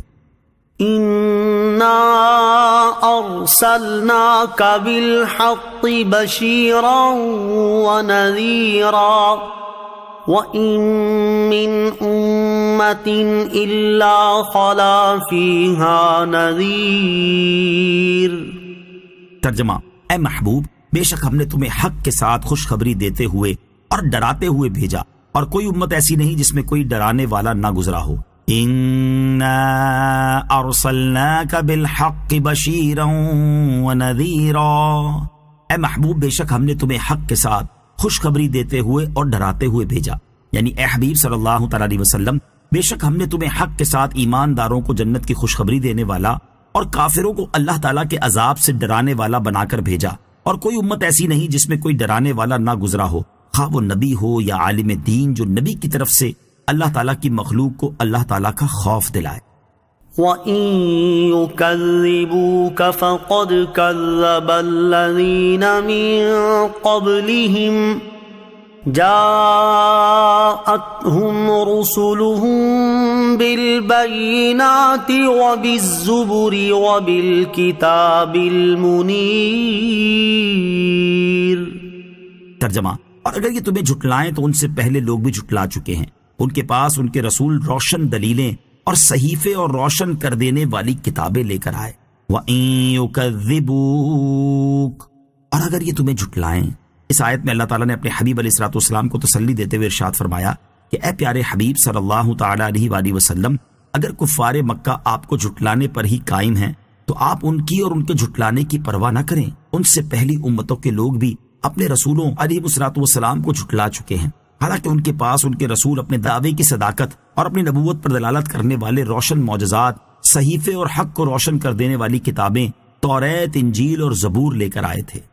ثم أخذت الذين كفروا فكيف كان نكير۔ ترجمہ: پھر میں نے کافروں کی گرفت کی تو میرا انکار کیسا ہوا۔ ثم اخذت الذين كفروا، پھر میں نے کافروں کی گرفت کی، یعنی پھر ہم نے ان لوگوں کو طرح طرح کے عذابوں میں گرفتار کر کے ہلاک کر دیا جنہوں نے ہمارے رسولوں علیہ الصلوۃ والسلام کی رسالت کو نہ مانا اور ہماری نشانیوں کی حقیقت کا انکار کیا اور اپنے جھٹلانے پر قائم رہے۔ اے حبیب علیہ الصلوۃ والسلام، آپ دیکھیں انہیں میرا عذاب دینا کیسا ہوا۔ أَلَمْ تَرَ أَنَّ اللَّهَ أَنزَلَ مِنَ السَّمَاءِ مَاءً فَأَخْرَجْنَا بِهِ ثَمَرَاتٍ مُخْتَلِفًا أَلْوَانُهَا وَمِنَ الْجِبَالِ جُدَدٌ بِيضٌ وَحُمْرٌ مُخْتَلِفٌ أَلْوَانُهَا وَغَرَابِيبُ سُودٌ۔ ترجمہ، کیا تو نے نہ دیکھا کہ اللہ نے آسمان سے پانی اتارا تو ہم نے اس سے مختلف رنگوں والے پھل نکالے، اور پہاڑوں میں سفید اور سرخ رنگ والے راستے ہیں، ان کے مختلف رنگ ہیں، اور کچھ پہاڑ کالے، بہت ہی کالے ہیں۔ الم ترى، کیا تو نے نہ دیکھا؟ اس آیت میں اللہ تعالیٰ نے اپنی قدرت کی 2 نشانیاں بیان فرمائی ہیں، اور آیت کا خلاصہ یہ ہے کہ کیا تم نے اس بات پر غور نہ کیا کہ اللہ تعالیٰ نے آسمان سے بارش نازل فرمائی اور اس نے اس پانی سے زمین میں درختوں کو سیراب کیا، پھر اس نے انہی درختوں سے مختلف رنگوں والے بے شمار پھل نکالے، ان میں سے کسی کا رنگ سبز ہے، کسی کا سرخ، کسی کا سیاہ اور کسی کا زرد، اور جس طرح ان کے رنگ مختلف ہیں اسی طرح ان پھلوں کی اجناس بھی مختلف ہیں، جیسے انار، سیب، انجیر، انگور اور کھجور وغیرہ، اور ان میں سے ہر پھل کی مختلف اقسام ہیں۔ یوں ہی ان پھلوں کا ذائقہ، مہک، خصوصیات اور اثرات بھی ایک دوسرے سے بالکل جدا ہیں، حالانکہ پانی بھی ایک ہے اور زمین بھی ایک۔ اس یکسانیت کے باوجود یہ نرنگی اللہ تعالیٰ کی قدرت اور حکمت کی کیسی بڑی نشانی ہے۔ اسی طرح پہاڑوں میں بھی اللہ تعالیٰ کی قدرت کے جلوے دکھائی دیتے ہیں کہ سب اگرچہ مٹی یا پتھر کے ہیں لیکن ان میں بھی انفرادیت ہے۔ پہاڑوں میں کہیں سفید اور کہیں سرخ رنگ والے پتھر کے راستے ہیں، اور یہ رنگ بھی مختلف ہیں کہ کوئی ہلکا اور کوئی گہرا ہے، جبکہ کچھ پہاڑ بہت ہی گہرے کالے ہیں۔ وَمِنَ النَّاسِ وَالدَّوَابِّ وَالْأَنْعَامِ مُخْتَلِفٌ أَلْوَانُهُ كَذَلِكَ إِنَّمَا يَخْشَى اللَّهَ مِنْ عِبَادِهِ الْعُلَمَاءُ إِنَّ اللَّهَ عَزِيزٌ غَفُورٌ۔ ترجمہ، اور اسی طرح آدمیوں اور جانوروں اور چوپایوں کے مختلف رنگ ہیں، اللہ سے اس کے بندوں میں سے وہی ڈرتے ہیں جو علم والے ہیں، بے شک اللہ عزت والا، بخشنے والا ہے۔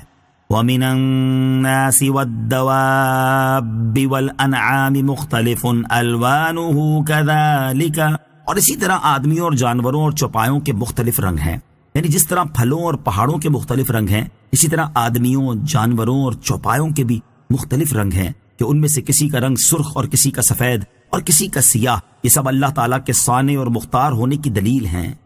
انما یخشی اللہ من عبادہ العلماء، اللہ سے اس کے بندوں میں سے وہی ڈرتے ہیں جو علم والے ہیں۔ اس آیت کی ابتدا اور اس سے پہلی آیت میں اللہ تعالیٰ نے اپنی قدرت کے نشان اور صنعت کے آثار ذکر کیے جن سے اس کی ذات و صفات پر استدلال کیا جا سکتا ہے۔ اس کے بعد ارشاد فرمایا، اللہ تعالیٰ سے اس کے بندوں میں سے وہی ڈرتے ہیں جو علم والے ہیں اور اس کی صفات کو جانتے اور اس کی عظمت کو پہچانتے ہیں، اور جو شخص جتنا زیادہ اللہ تعالیٰ کی ذات و صفات کا علم رکھتا ہوگا وہ اتنا ہی زیادہ اللہ تعالیٰ سے ڈرتا ہوگا، اور جس کا علم کم ہوگا تو اس کا خوف بھی کم ہوگا۔ حضرت عبداللہ ابن عباس رضی اللہ عنہما نے فرمایا کہ اس آیت سے مراد یہ ہے کہ مخلوق میں سے اللہ تعالیٰ کا خوف اس کو ہے جو اللہ تعالیٰ کے جبروت اور اس کی عزت و شان سے باخبر ہے۔ آیت انما یخشی اللہ من عبادہ العلماء سے حاصل ہونے والی معلومات۔ اس آیت سے 4 باتیں معلوم ہوئی۔ نمبر 1، خوف اور خشیت کا مدار ڈرنے والے کے علم اور اس کی معرفت پر ہے، اور چونکہ مخلوق میں سب سے زیادہ اللہ تعالیٰ کی صفات کی معرفت اور اللہ تعالیٰ کی ذات کے بارے میں علم حضور پرنور علیہ الصلوۃ والسلام کو ہے، اس لیے آپ ہی مخلوق میں سب سے زیادہ اللہ تعالیٰ سے ڈرتے ہیں۔ صحیح بخاری اور صحیح مسلم شریف کی حدیث میں ہے، سرکار دو عالم صلی اللہ تعالی علیہ وآلہ وسلم نے ارشاد فرمایا، اللہ عز و جل کی قسم، میں اللہ تعالیٰ کو سب سے زیادہ جاننے والا ہوں اور سب سے زیادہ اس کا خوف رکھنے والا ہوں۔ نمبر 2، لوگوں کو چاہیے کہ زیادہ سے زیادہ اللہ تعالیٰ کی ذات و صفات کی صحیح طریقے سے معرفت اور علم حاصل کریں تاکہ ان کے دلوں میں اللہ تعالیٰ کا خوف زیادہ ہو۔ نمبر 3، علم والوں کی شان یہ ہے کہ وہ اللہ تعالیٰ سے ڈرتے ہیں، لہٰذا علماء کو عام لوگوں کے مقابلے میں زیادہ اللہ تعالیٰ سے ڈرنا چاہیے۔ اور لوگوں کو بھی اللہ تعالیٰ سے ڈرنے کی ترغیب دینی چاہیے۔ حضرت علی المرتضیٰ کرم اللہ تعالیٰ وجہہ الکریم فرماتے ہیں، صحیح معنوں میں فقیہ وہ شخص ہے جو لوگوں کو اللہ تعالیٰ کی رحمت سے مایوس نہ کرے اور اللہ تعالیٰ کی نافرمانی پر انہیں جری نہ کرے، اللہ تعالیٰ کے عذاب سے انہیں بے خوف نہ کر دے اور قرآن کے بغیر کوئی چیز اسے اپنی طرف راغب نہ کر سکے۔ ایک شخص نے امام شعبی رحمۃ اللہ تعالی علیہ سے عرض کی، مجھے فتویٰ دیجیے کہ عالم کون ہے؟ آپ رحمۃ اللہ تعالی علیہ نے فرمایا، عالم تو صرف وہی ہے جو اللہ تعالیٰ سے ڈرتا ہو۔ اور حضرت ربیع بن انس رحمۃ اللہ تعالی علیہ فرماتے ہیں، جس کے دل میں اللہ تعالیٰ کا خوف نہیں وہ عالم نہیں۔ نمبر 4، علم والے بہت مرتبے والے ہیں کہ اللہ تعالیٰ نے اپنی خشیت اور خوف کو ان میں منحصر فرمایا، لیکن یاد رہے کہ یہاں علم والوں سے مراد وہ ہیں جو دین کا علم رکھتے ہوں اور ان کے عقائد و اعمال درست ہوں۔ ان الذين يتلون كتاب الله واقاموا الصلاة وانفقوا مما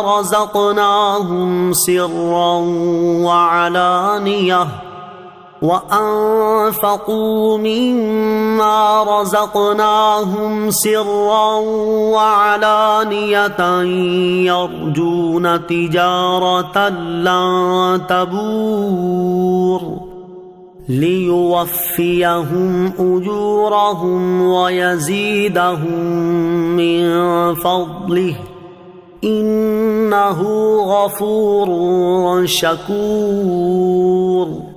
ترجمہ، بے شک وہ لوگ جو اللہ کی کتاب کی تلاوت کرتے ہیں اور نماز قائم رکھتے ہیں اور ہمارے دیے ہوئے رزق میں سے پوشیدہ اور اعلانیہ کچھ ہماری راہ میں خرچ کرتے ہیں، وہ ایسی تجارت کے امیدوار ہیں جو ہرگز تباہ نہیں ہوگی، تاکہ اللہ انہیں ان کے ثواب بھرپور دے اور اپنے فضل سے اور زیادہ عطا کرے۔ بے شک وہ بخشنے والا قدر فرمانے والا ہے۔ ان الذین یتلون کتاب اللہ، بے شک وہ لوگ جو اللہ کی کتاب کی تلاوت کرتے ہیں۔ اس آیت اور اس کے بعد والی آیت کا خلاصہ یہ ہے کہ وہ لوگ جو پابندی کے ساتھ قرآن پاک کی تلاوت کرتے ہیں اور اس میں موجود احکام وغیرہ کی معلومات حاصل کرتے ہیں اور ان پر عمل کرتے ہیں اور نمازوں کو ان کے اوقات میں ادا کرتے ہیں اور ہمارے دیے ہوئے رزق میں سے پوشیدہ اور اعلانیہ کچھ ہماری راہ میں خرچ کرتے ہیں، وہ ایسی تجارت یعنی ثواب کے امیدوار ہیں جو ہرگز تباہ نہیں ہوگی، تاکہ اللہ تعالیٰ انہیں ان کے اعمال کا ثواب بھرپور دے اور اپنے فضل سے اور اپنی رحمت کے خزانوں سے انہیں اور زیادہ عطا کرے، جس کے بارے میں عمل کرتے وقت انہوں نے تصور تک نہ کیا ہوگا، کیونکہ اللہ تعالیٰ کی شان یہ ہے کہ وہ اپنے بندوں کی خطاؤں کو بخشنے والا اور ان کے نیک اعمال کی قدر فرمانے والا ہے۔ قیامت کے دن سایہ عرش میں جگہ پانے والے لوگ۔ حضرت ابو ہریرہ رضی اللہ تعالی عنہ سے روایت ہے، تاجدار رسالت صلی اللہ تعالی علیہ وسلم کا فرمان، اور یہ حدیث بخاری شریف میں ہے، 7 آدمی ایسے ہیں جنہیں اللہ تعالیٰ اس دن اپنے عرش کے سائے میں جگہ دے گا جس دن اس کے عرش کے سائے کے سوا کوئی سایہ نہ ہوگا۔ نمبر 1، عادل حکمران۔ نمبر 2، وہ نوجوان جو اپنے رب عز و جل کی عبادت پہ پروان چڑھا۔ نمبر 3، وہ آدمی جس کا دل مسجد میں لگا رہتا ہے۔ نمبر 4، وہ 2 آدمی جو اللہ تعالیٰ سے محبت کے باعث اکٹھے ہوں اور اسی وجہ سے جدا ہوں۔ نمبر 5، وہ آدمی جسے حیثیت اور جمال والی عورت بلائے تو وہ کہہ دے کہ میں اللہ تعالیٰ سے ڈرتا ہوں۔ نمبر 6، وہ آدمی جو چھپا کر خیرات کرے یہاں تک کہ اس کے بائیں ہاتھ کو معلوم نہ ہو کہ اس کے دائیں ہاتھ نے کیا خرچ کیا ہے۔ نمبر 7، وہ آدمی جو تنہائی میں اللہ تعالیٰ کا ذکر کرے تو اس کے آنسو جاری ہو جائے۔ والذی اوحینا الیک من الکتاب هو الحق مصدقا لما بین یدیہ ان اللہ بعبادہ لخبیر بصیر۔ ترجمہ، اور وہ کتاب جو ہم نے تمہاری طرف وحی بھیجی ہے وہی حق ہے، اپنے سے پہلے موجود کتابوں کی تصدیق فرماتی ہوئی، بے شک اللہ اپنے بندوں سے خبردار دیکھنے والا ہے۔ والذی اوحینا الیک من الکتاب، اور وہ کتاب جو ہم نے تمہاری طرف وحی بھیجی ہے۔ اس آیت میں اللہ تعالیٰ نے اپنے حبیب علیہ الصلوۃ والسلام سے فرمایا کہ جس کتاب کی ہم نے آپ کی طرف وحی فرمائی ہے یعنی قرآن مجید، وہی حق ہے کہ اس میں جھوٹ اور شک کا کوئی شائبہ تک نہیں، اور وہ کتاب اپنے سے پہلے نازل ہونے والی کتابوں کی عقائد، اصول اور احکام میں تصدیق فرماتی ہے۔ بے شک اللہ تعالیٰ اپنے بندوں سے خبردار اور انہیں دیکھنے والا ہے اور ان کے ظاہر و باطن کو جاننے والا ہے۔ ثم اورثنا الكتاب الذين اصطفينا من عبادنا فمنهم ظالم لنفسه ومنهم مقتصد ومنهم سابق بالخيرات بإذن الله ذلك هو الفضل الكبير۔ ترجمہ، پھر ہم نے کتاب کا وارث اپنے چنے ہوئے بندوں کو کیا تو ان میں کوئی اپنی جان پر ظلم کرنے والا ہے اور ان میں کوئی درمیانہ راستہ اختیار کرنے والا ہے اور ان میں کوئی وہ ہے جو اللہ کے حکم سے بھلائیوں میں سبقت لے جانے والا ہے، یہی بڑا فضل ہے۔ ثم اورثنا الكتاب الذين اصطفينا من عبادنا، پھر ہم نے کتاب کا وارث اپنے چنے ہوئے بندوں کو کیا، یعنی اے حبیب صلی اللہ تعالی علیہ وسلم، ہم نے آپ کی طرف قرآن مجید کی وحی فرمائی، پھر ہم نے اپنے چنے ہوئے بندوں کو اس کتاب کا وارث کیا۔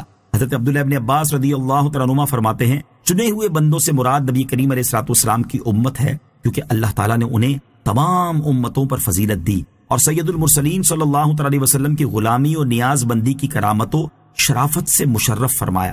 فَمِنْهُمْ ظَالِمٌ لِنَفْسِهِ، تو ان میں کوئی اپنی جان پر ظلم کرنے والا ہے۔ آیت کے اس حصے سے حضور پرنور علیہ الصلوۃ والسلام کی امت کے لوگوں کے 3 مدارج اور مراتب بیان کیے گئے ہیں۔ نمبر 1، کوئی اپنی جان پر ظلم کرنے والا ہے۔ نمبر 2، کوئی درمیانہ راستہ اختیار کرنے والا ہے۔ نمبر 3، کوئی وہ ہے جو اللہ تعالیٰ کے حکم سے بھلائیوں میں سبقت لے جانے والا ہے۔ ان تینوں کے مصداق کے بارے میں مفسرین کے کثیر اقوال ہیں جو کہ تفاسیر میں تفصیل کے ساتھ مذکور ہیں، یہاں ان میں سے ایک قول بیان کیا جاتا ہے۔ ام المومنین حضرت عائشہ صدیقہ رضی اللہ تعالی عنہا نے فرمایا کہ سبقت لے جانے والے عہد رسالت کے وہ مخلص حضرات ہیں جن کے لیے رسول کریم علیہ الصلوۃ والسلام نے جنت اور رزق کی بشارت دی، اور درمیانہ راستہ اختیار کرنے والے وہ اصحاب ہیں جو آپ علیہ الصلوۃ والسلام کے طریقے پر عمل کرتے رہے اور اپنی جان پر ظلم کرنے والے ہم تم جیسے لوگ ہیں۔ یہ ام المومنین حضرت عائشہ صدیقہ رضی اللہ تعالی عنہا کی طرف سے انتہائی انکساری کا اظہار تھا کہ اتنے اعلیٰ مقام پر فائز ہونے کے باوجود آپ رضی اللہ تعالی عنہا نے اپنے آپ کو تیسرے طبقے میں شمار فرمایا۔ یہاں ان 3 مدارج کے افراد سے متعلق 2 احادیث بھی سماعت فرمائیے۔ چنانچہ ایک حدیث شریف میں ہے، حضور اکرم صلی اللہ تعالی علیہ وسلم نے ارشاد فرمایا، ہمارا سبقت لے جانے والا تو سبقت لے جانے والا ہی ہے، اور درمیانہ راستہ اختیار کرنے والے کی نجات ہے، جبکہ ظالم کی مغفرت ہے۔ اور دوسری حدیث میں ہے، حضور اکرم علیہ الصلوۃ والسلام نے ارشاد فرمایا، نیکیوں میں سبقت لے جانے والا جنت میں بے حساب داخل ہوگا اور مقتصد سے حساب میں آسانی کی جائے گی، اور ظالم مقام حساب میں روکا جائے گا، اس کو پریشانی پیش آئے گی، پھر وہ جنت میں داخل ہوگا۔ ذالک هو الفضل الکبیر، یہی بڑا فضل ہے، یعنی نیکیوں میں دوسروں سے آگے بڑھ جانا ہی اللہ تعالیٰ کا بڑا فضل ہے، اور یہ صرف اسی کی توفیق سے ملتا ہے۔ بعض مفسرین نے اس آیت کی تفسیر میں فرمایا کہ چنے ہوئے بندوں کو کتاب کا وارث بنانا ہی اللہ تعالیٰ کا بڑا فضل ہے۔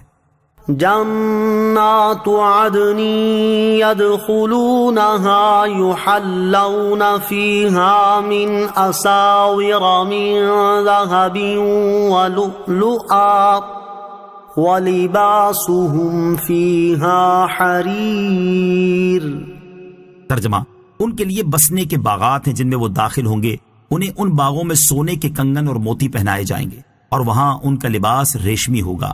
جنات عدن، بسنے کے باغات۔ اس آیت میں ان لوگوں کے ثواب کا ذکر کرتے ہوئے فرمایا کہ ان تینوں گروہوں کے لیے بسنے کے باغات ہیں جن میں وہ داخل ہوں گے، انہیں ان باغوں میں سونے کے ایسے کنگن پہنائے جائیں گے جن پر موتی لگے ہوئے ہوں گے، اور وہاں ان کا لباس ریشمی ہوگا کیونکہ اس میں لذت اور زینت ہے۔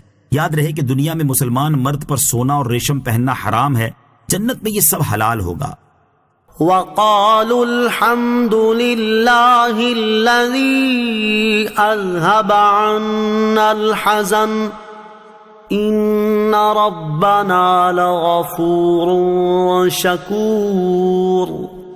ترجمہ، اور وہ کہیں گے سب خوبیاں اس اللہ کے لیے ہیں جس نے ہم سے غم دور کر دیا، بے شک ہمارا رب بخشنے والا قدر فرمانے والا ہے۔ وقالوا، اور وہ کہیں گے، یعنی جنت میں داخل ہوتے وقت وہ اپنے رب عز و جل کی حمد کرتے ہوئے کہیں گے، سب خوبیاں اس اللہ تعالیٰ کے لیے ہیں جس نے ہمیں جنت میں داخل کر کے ہم سے غم دور کر دیا۔ اس غم سے مراد یا دوزخ کا غم ہے، یا موت کا، یا گناہوں کا، یا نیکیوں کے غیر مقبول ہونے کا، یا قیامت کی ہولناکیوں کا۔ غرض انہیں کوئی غم نہ ہوگا، اور وہ اس پر اللہ تعالیٰ کی حمد کریں گے اور کہیں گے کہ بے شک ہمارا رب عز و جل بخشنے والا اور قدر فرمانے والا ہے، کہ گناہوں کو بخشتا ہے اگرچہ گناہ بہت زیادہ ہوں، اور نیکیاں قبول فرماتا ہے اگرچہ نیکیاں کم ہوں۔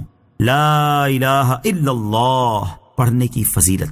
حضرت عبداللہ ابن عمر رضی اللہ عنہ سے روایت ہے، حضور اکرم علیہ الصلوۃ والسلام نے ارشاد فرمایا، لا الہ الا اللہ پڑھنے والوں پر ان کی قبروں میں کوئی وحشت ہوگی اور نہ ہی حشر میں ان پر کوئی گھبراہٹ طاری ہوگی، اور گویا کہ میں لا الہ الا اللہ پڑھنے والوں کو دیکھ رہا ہوں، وہ اپنے سروں سے گرد جھاڑتے ہوئے یہ کہہ رہے ہوں گے الحمدللہ الذی اذھب عنا الحزن۔ ترجمہ، سب خوبیاں اس اللہ کے لیے ہیں جس نے ہم سے غم دور کر دیا۔ الذي أحلنا دار المقامة من فضله لا يمسنا فيها نصب ولا يمسنا فيها لغوب۔ ترجمہ، وہ جس نے ہمیں اپنے فضل سے ہمیشہ ٹھہرنے کے گھر میں اتارا، ہمیں اس میں نہ کوئی تکلیف پہنچے گی اور نہ ہمیں اس میں کوئی تھکاوٹ چھوئے گی۔ الذی احلنا دار المقامۃ من فضلہ، وہ جس نے ہمیں اپنے فضل سے ہمیشہ ٹھہرنے کے گھر میں اتارا۔ یہاں ان لوگوں کی گفتگو کا مزید حصہ بیان کیا گیا کہ وہ کہیں گے ہمارے رب عز و جل نے ہمیں ہمارے اعمال کی وجہ سے نہیں بلکہ اپنے فضل سے ایسے گھر یعنی جنت میں اتارا جس میں ہم ہمیشہ رہیں گے اور اس سے کبھی منتقل نہ ہوں گے، ہمیں اس میں نہ کوئی تکلیف اور مشقت پہنچے گی اور نہ ہمیں اس میں کوئی تھکاوٹ چھوئے گی۔ جنت اللہ تعالیٰ کے فضل سے ہی ملے گی۔ یاد رہے کہ جنت میں داخلہ محض اعمال کی وجہ سے نہ ہوگا بلکہ صرف اللہ تعالیٰ کے فضل سے ہوگا، جبکہ اعمال اللہ تعالیٰ کا فضل حاصل ہونے کا ذریعہ اور جنت میں درجات کی بلندی کا سبب ہیں۔ حضرت ابو ہریرہ رضی اللہ تعالیٰ عنہ سے روایت ہے، رسول کریم صلی اللہ تعالیٰ علیہ وسلم نے ارشاد فرمایا، تم میں سے کسی کو اس کا عمل جنت میں داخل نہیں کرے گا۔ لوگ عرض گزار ہوئے، کیا آپ کو بھی نہیں؟ ارشاد فرمایا، مجھے بھی نہیں، مگر یہ کہ اللہ تعالیٰ مجھے اپنی رحمت میں ڈھانپ لے۔ اس سے معلوم ہوا کہ جنت ملنا اللہ تعالیٰ کے فضل سے ہے، نہ کہ محض اپنے عمل سے، اس لیے کوئی پرہیزگار اپنے پرہیزگار ہونے پر ناز نہ کرے۔ والذین کفروا لهم نار جہنم لا يقضى عليهم فيموتوا ولا يخفف عنهم من عذابها كذلك نجزي كل كفور۔ ترجمہ، اور جنہوں نے کفر کیا ان کے لیے جہنم کی آگ ہے، نہ ان پر قضا آئے کہ وہ مر جائیں اور نہ ان سے جہنم کا عذاب کچھ ہلکا کیا جائے گا، ہم ہر بڑے ناشکرے کو ایسی ہی سزا دیتے ہیں۔ والذین کفروا لهم نار جہنم، اور جنہوں نے کفر کیا ان کے لیے جہنم کی آگ ہے۔ مومنین کے اوصاف بیان کرنے کے بعد اب کفار کے بارے میں بیان کیا جا رہا ہے کہ جنہوں نے کفر کیا ان کے لیے جہنم کی آگ ہے، نہ ان پر قضا آئے کہ وہ مر جائیں اور مر کر عذاب سے چھوٹ سکیں، اور نہ ان سے پلک جھپکنے کی مقدار جہنم کا عذاب کچھ ہلکا کیا جائے گا۔ جس طرح کی ہم نے انہیں سزا دی ایسی ہی سزا ہم ہر بڑے ناشکرے کو دیتے ہیں۔ وَهُمْ يَصْطَرِخُونَ فِيهَا رَبَّنَا أَخْرِجْنَا نَعْمَلْ صَالِحًا غَيْرَ الَّذِي كُنَّا نَعْمَلْ أَوَلَمْ نُعَمِّرْكُمْ مَا يَتَذَكَّرُ فِيهِ مَن تَذَكَّرَ وَجَاءَكُمُ النَّذِيرُ فَذُوقُوا فَمَا لِلظَّالِمِينَ مِن نَصِيرٍ۔ ترجمہ، اور وہ اس میں چیختے چلاتے ہوں گے، اے ہمارے رب ہمیں نکال دے تاکہ ہم اچھا کام کریں اس کے برخلاف جو ہم پہلے کرتے تھے۔ جواب ملے گا، اور کیا ہم نے تمہیں وہ عمر نہ دی تھی جس میں سمجھنے والا سمجھ لیتا اور تمہارے پاس ڈر سنانے والا تشریف لایا تھا؟ تو اب مزہ چکھو، پس ظالموں کے لیے کوئی مددگار نہیں۔ وَهُمْ يَصْطَرِخُونَ فِيهَا، اور وہ اس میں چیختے چلاتے ہوں گے، یعنی کفار جہنم میں چیختے اور فریاد کرتے ہوں گے کہ اے ہمارے رب ہمیں جہنم سے نکال دے اور دنیا میں بھیج دے تاکہ ہم کفر کی بجائے ایمان لائیں اور معصیت و نافرمانی کی بجائے تیری اطاعت اور فرما برداری کریں۔ اس پر انہیں جواب دیا جائے گا کہ ہم نے تمہیں دنیا میں وہ عمر نہ دی تھی جس میں سمجھنے والا سمجھ لیتا اور تمہارے پاس ڈر سنانے والے یعنی رسول اکرم صلی اللہ تعالیٰ علیہ وسلم تشریف لائے تھے، لیکن تم نے اس رسول محترم کی دعوت قبول نہ کی اور ان کی اطاعت و فرما برداری بجا نہ لائے، تو اب عذاب کا مزہ چکھو، پس ظالموں کے لیے کوئی مددگار نہیں جو ان سے عذاب کو دور کر کے ان کی مدد کر سکے۔ ان اللہ عالم غیب السماوات والارض انہ علیم بذات الصدور۔ ترجمہ، بے شک اللہ آسمانوں اور زمین کی ہر چھپی بات کو جاننے والا ہے، بے شک وہ دلوں کی بات جانتا ہے۔ ان اللہ عالم غیب السماوات والارض، بے شک اللہ آسمانوں اور زمین کی ہر چھپی بات کو جاننے والا ہے، یعنی آسمانوں اور زمین میں جو چیزیں بندوں سے غائب اور ان سے مخفی ہیں ان تمام چیزوں کو اللہ تعالیٰ جانتا ہے۔ جب اس کی شان یہ ہے تو اس پر کفار کے احوال کس طرح مخفی رہ سکتے ہیں؟ اللہ تعالیٰ جانتا ہے کہ اگر اب بھی انہیں دنیا میں لوٹا دیا جائے تو وہ کفر ہی کریں گے، اور بے شک اللہ تعالیٰ دلوں کی بات جانتا ہے۔ هو الذي جعلكم خلائف في الأرض فمن كفر فعليه كفره ولا يزيد الكافرين كفرهم عند ربهم إلا مقتا ولا يزيد الكافرين كفرهم إلا خسارا۔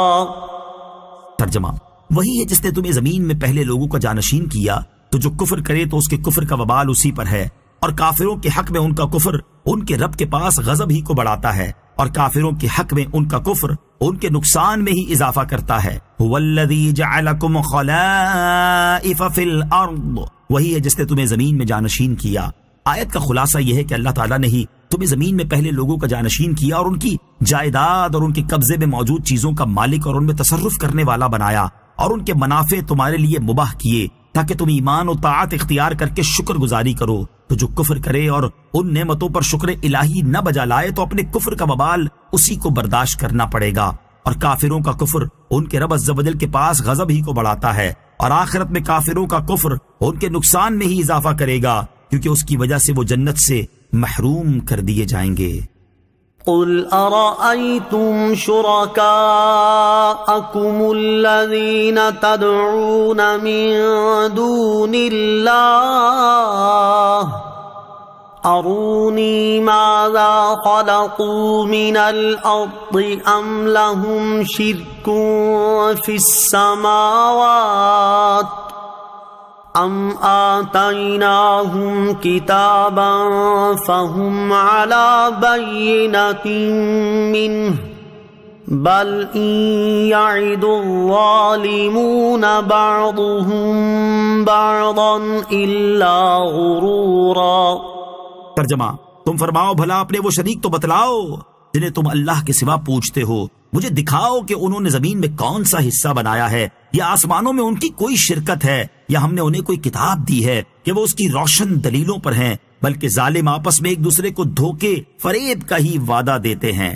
قل، تم فرماؤ، یعنی اے حبیب صلی اللہ تعالی علیہ وآلہ وسلم، آپ اپنی قوم کے مشرکین سے فرما دیں کہ جن بتوں کو تم اللہ تعالیٰ کا شریک ٹھہراتے ہو اور اللہ تعالیٰ کے سوا ان کی پوجا کرتے ہو، مجھے دکھاؤ کہ انہوں نے زمین میں سے کون سا حصہ بنایا ہے، یا آسمانوں کے بنانے میں ان کی کوئی شرکت ہے جس کی وجہ سے وہ معبود ہونے میں اللہ تعالیٰ کے شریک ہو گئے، یا اللہ تعالیٰ نے ان مشرکین پر آسمان سے کوئی کتاب نازل کی ہے جس نے ان کے سامنے بیان کیا کہ اللہ تعالیٰ نے کسی کو اپنا شریک بنایا ہے، اور مشرکین اپنے شرک کرنے میں اس کی روشن دلیلوں پر عمل پیرا ہیں۔ ان میں سے کوئی بھی بات نہیں، بلکہ ظالم لوگ آپس میں ایک دوسرے کو دھوکے فریب کا ہی وعدہ دیتے ہیں کہ ان میں جو بہکانے والے ہیں وہ اپنی پیروی کرنے والوں کو دھوکہ دیتے ہیں، اور بتوں کی طرف سے انہیں باطل امیدیں دلاتے ہیں کہ بت ان کی شفاعت کریں گے۔ ان اللہ یمسک السماوات والارض ان تزولا وَلَئِن زَالَتَا إِنْ أَمْسَكَهُمَا مِنْ أَحَدٍ مِّن بَعْدِهِ إِنَّهُ كَانَ حَلِيمًا غَفُورًا۔ ترجمہ، بے شک اللہ آسمانوں اور زمین کو روکے ہوئے ہے کہ حرکت نہ کریں، اور قسم ہے کہ اگر وہ ہٹ جائیں تو اللہ کے سوا انہیں کوئی نہ روک سکے گا، بے شک وہ حلم والا بخشنے والا ہے۔ ان اللہ یمسک السماوات والارض ان تزولا، بے شک اللہ آسمانوں اور زمین کو روکے ہوئے ہے کہ حرکت نہ کریں، بے شک اللہ تعالیٰ آسمانوں اور زمین کو روکے ہوئے ہے کہ وہ اپنی جگہ سے حرکت نہ کریں، ورنہ آسمان و زمین کے درمیان شرک جیسی معصیت ہو تو آسمان و زمین کیسے قائم رہیں؟ اور قسم ہے کہ اگر وہ اپنی جگہ سے ہٹ جائیں تو اللہ تعالیٰ کے سوا کوئی اور انہیں روک نہیں سکتا۔ بے شک اللہ تعالیٰ حلم والا ہے، اسی لیے وہ کفار کو جلد سزا نہیں دیتا، اور جو اس کی بارگاہ میں توبہ کر لے تو اسے بخشنے والا ہے۔ وَأَقْسَمُوا بِاللَّهِ جَهْدَ أَيْمَانِهِمْ لَئِن جَاءَهُمْ نَذِيرٌ لَيَكُونُنَّ أَهْدَىٰ مِنْ إِحْدَى الْأُمَمِ فَلَمَّا جَاءَهُمْ نَذِيرٌ مَا زَادَهُمْ إِلَّا نُفُورًا۔ ترجمہ: اور انہوں نے اپنی قسموں میں حد بھر کی کوشش کر کے اللہ کی قسم کھائی کہ اگر ان کے پاس کوئی ڈر سنانے والا آیا تو وہ ضرور تمام امتوں میں سے ہر ایک امت سے بڑھ کر ہدایت پر ہوں گے، لیکن پھر جب ان کے پاس ڈر سنانے والا تشریف لایا تو اس نے ان کی نفرت میں ہی اضافہ کیا۔ وَأَقْسَمُوا بِاللَّهِ جَهْدَ أَيْمَانِهِمْ، اور انہوں نے اپنی قسموں میں حد بھر کی کوشش کر کے اللہ کی قسم کھائی۔ نبی کریم علیہ الصلوۃ والسلام کی بعثت سے پہلے قریش نے یہودیوں اور عیسائیوں کے اپنے رسولوں کو نہ ماننے اور ان کے جھٹلانے کے بارے میں کہا تھا کہ اللہ تعالیٰ ان پر لعنت کرے کہ ان کے پاس اللہ تعالیٰ کی طرف سے رسول آئے اور انہوں نے انہیں جھٹلایا اور نہ مانا۔ خدا کی قسم اگر ہمارے پاس کوئی رسول آئے تو ہم ان سے زیادہ راہ راست پر ہوں گے اور اس رسول کو ماننے میں ان کے بہتر گروہ پر سبقت لے جائیں گے، لیکن جب ان کے پاس حضور سید المرسلین علیہ الصلوۃ والسلام کی رونق افروزی اور جلوہ آرائی ہوئی تو حق و ہدایت سے ان کی نفرت اور دوری میں ہی اضافہ ہوا۔ استكبارا في الأرض ومكر السيء ولا يحيق المكر السيء إلا بأهله فهل ينظرون إلا سنة الأولين فلن تجد لسنة الله تبديلا وَلَن تَجِدَ لِسُنَّةِ اللَّهِ تَحْوِيلًا۔ ترجمہ: زمین میں بڑائی چاہنے اور برا مکر و فریب کرنے کی وجہ سے وہ ایمان نہ لائے اور برا مکر و فریب اپنے چلنے والے ہی پر پڑتا ہے تو وہ پہلے لوگوں کے دستور ہی کا انتظار کر رہے ہیں، تو تم ہرگز اللہ کے دستور کے لیے تبدیلی نہیں پاؤ گے اور ہرگز اللہ کے قانون کے لیے ٹالنا نہ پاؤ گے۔ استکباراً فی الارض ومکر السیء، زمین میں بڑائی چاہنے اور برا مکر و فریب کرنے کی وجہ سے وہ ایمان نہ لائے۔ اس آیت کا ایک معنی یہ ہے کہ زمین میں بڑائی چاہنے اور برا مکر و فریب کرنے کی وجہ سے حق و ہدایت سے کفار قریش کی نفرت میں ہی اضافہ ہوا۔ دوسرا معنی یہ ہے کہ جب کفار کے پاس تاجدار رسالت صلی اللہ تعالی علیہ وسلم تشریف لائے تو حق و ہدایت سے ان کی نفرت، ایمان لانے سے تکبر اور برا مکر و فریب کرنے میں ہی اضافہ ہوا۔ برے مکر و فریب کے بارے میں ایک قول یہ ہے کہ اس سے مراد شرک اور کفر ہے، دوسرا قول یہ ہے کہ اس سے مراد رسول کریم علیہ الصلوۃ والسلام کے ساتھ مکر و فریب کرنا ہے۔ تکبر کیسی بیماری ہے؟ اس آیت سے معلوم ہوا کہ تکبر و غرور ایسی بری بیماری ہے کہ اس کی وجہ سے انسان نبی کی پیروی سے محروم رہتا ہے، جبکہ بارگاہ انبیاء علیہ الصلوۃ والسلام میں عاجزی اور انکساری ایمان کا ذریعہ ہے۔ کفار مکہ کے کفر کی وجہ یہی ہوئی کہ انہوں نے اپنے کو نبی سے بڑھ کر جانا اور بولے کہ ہم ان سے زیادہ مالدار ہیں، اور اکثر کفار نے نبیوں کو اپنے جیسے بشر کہا۔ وَلَا يَحِيقُ الْمَكْرُ السَّيِّئُ إِلَّا بِأَهْلِهِ، اور برا مکر و فریب اپنے چلنے والے ہی پر پڑتا ہے، یعنی برا فریب مکار پر ہی پڑتا ہے۔ چنانچہ فریب کاری کرنے والے بدر میں مارے گئے۔ جو کسی کے لیے گھڑا کھودے تو خود ہی اس میں گرتا ہے۔ حضرت عبداللہ ابن عباس رضی اللہ تعالیٰ عنہما سے مروی ہے کہ ایک مرتبہ حضرت کعب احبار رضی اللہ تعالیٰ عنہ نے ان سے کہا، تورات میں یہ آیت ہے کہ جو شخص اپنے بھائی کے لیے گھڑا کھودتا ہے وہ خود اس میں گر جاتا ہے۔ حضرت عبداللہ ابن عباس رضی اللہ تعالیٰ عنہما نے فرمایا، قرآن میں بھی ایسی آیت ہے۔ حضرت کعب رضی اللہ تعالیٰ عنہ نے پوچھا کہاں ہے؟ آپ نے فرمایا یہ آیت پڑھ لو، وَلَا يَحِيقُ الْمَكْرُ السَّيِّئُ إِلَّا بِأَهْلِهِ۔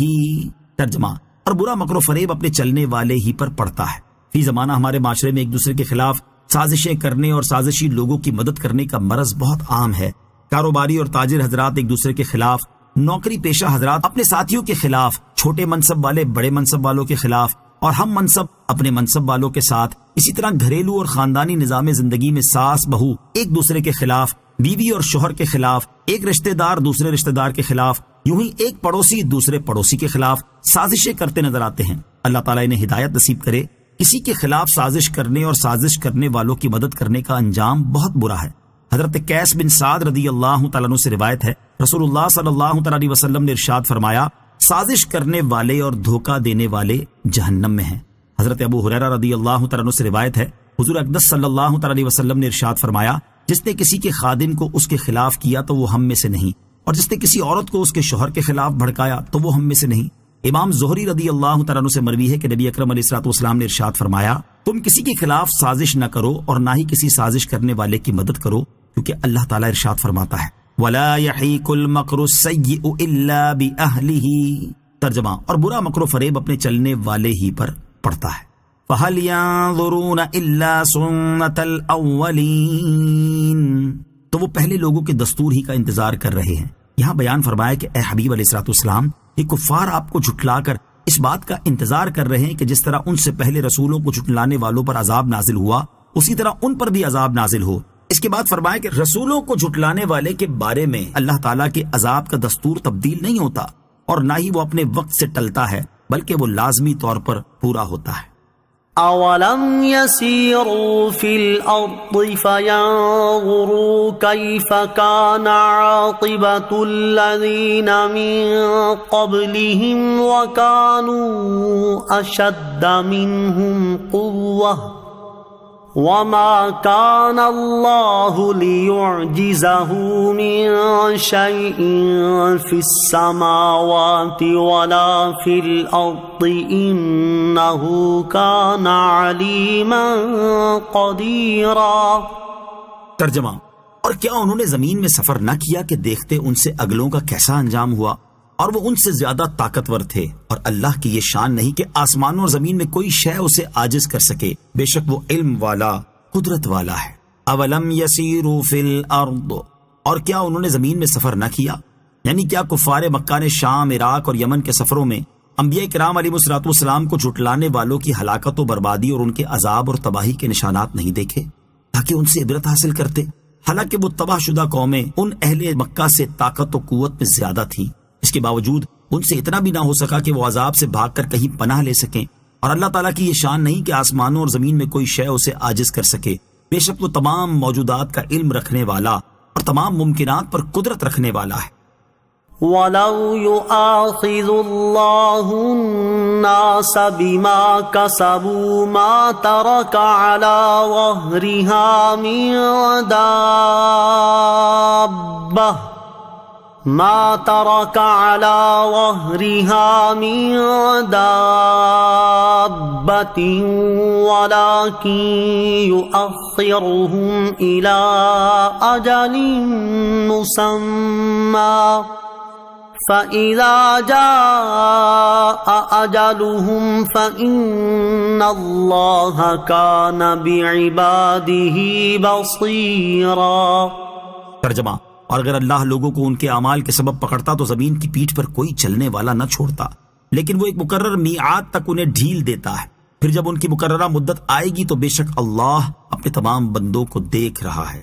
وَلَوْ يُؤَاخِذُ اللَّهُ النَّاسَ بِمَا كَسَبُوا، اور اگر اللہ لوگوں کو ان کے اعمال کے سبب پکڑتا، یعنی اگر اللہ تعالیٰ لوگوں کو ان کے گناہوں کی وجہ سے پکڑتا تو زمین کی پیٹھ پر کوئی چلنے والا نہ چھوڑتا، لیکن وہ مقررہ مدت یعنی قیامت کے دن تک انہیں ڈھیل دیتا ہے، پھر جب ان کے عذاب کی مقررہ مدت آئے گی تو یاد رکھو کہ بے شک اللہ تعالیٰ اپنے تمام بندوں کو دیکھ رہا ہے، وہ انہیں ان کے اعمال کی جزا دے گا، اور جو لوگ عذاب کے مستحق ہیں انہیں عذاب فرمائے گا، اور جو لائق کے کرم ہیں ان پر رحم و کرم کرے گا۔